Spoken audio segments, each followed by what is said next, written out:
Is your Spectrum modem not turning on? Don't panic. The most common culprits are power-related.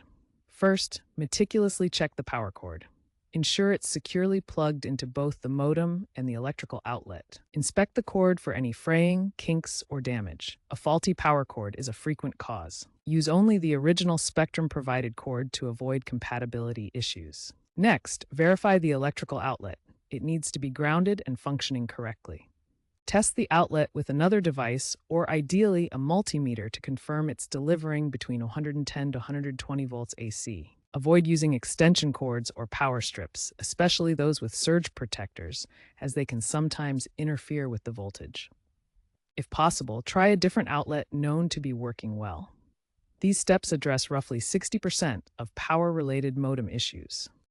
If the power cord and outlet are fine, try a reset.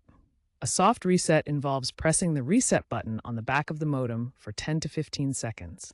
If that doesn't work, try a hard reset. Unplug the modem from the power outlet for 30 to 60 seconds, then plug it back in. Watch for the LED indicators on the modem.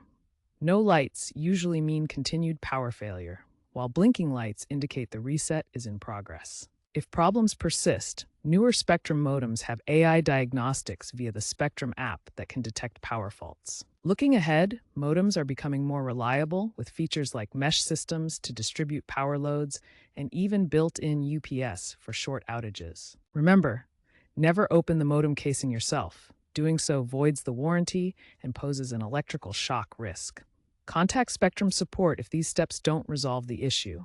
There may be an underlying hardware problem.